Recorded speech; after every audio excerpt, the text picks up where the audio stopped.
પુદીનાનું natural regular પાણી, આ છે ઓરિજિનલ અજમાજમ ગળપણ વગરનું વિથઆઉટ સુગર, આ છે લસણ મસાલા સ્પાઇસી, એટલે સ્પાઇસી ઝોન ચાલુ થાય છે.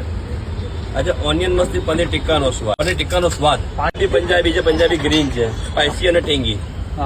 અને એકદમ છે સોફ્ટ જીરા, નેચરલ જીરા, બધું નેચરલ, બધું નેચરલ. અને આ છે ખજૂરની સ્પેશિયલ ચટણી. ઓકે, જે ખવડાવે ને એની બહુ મજા આવે. હવે સ્ટાર્ટ કરીશ પાણીપુરી ખવડાવો.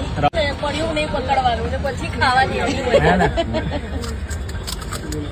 કીધું કે પંગતમાં બેહાડી જમાડીએ એ રીતે ખવડાવવાનું, પકોડી ખવડાવવાની જમાડવાની. આપણા ત્યાં તો બધા 12 મહિના મોજ કરતા હોય છે. લોકો અત્યારે આવે છે સેટેલાઇટ થી. આ સેકન્ડ ટાઈમ. અચ્છા, ફર્સ્ટ ટાઈમ નો ટેસ્ટ કર્યા પછી વધારે સારી લાગી. ઓફિસ થી સ્પેશિયલ અહીંયા આવ્યો છે. એ પ્રાઇસમાં તો 4 કે 3 જ મળે છે. આ રાજભોગ ખાશે, એટલે ચાન્સ જ નથી આવ્યો રાજભોગ ખાવા. 1 વર્ષથી અમે આવીએ છીએ.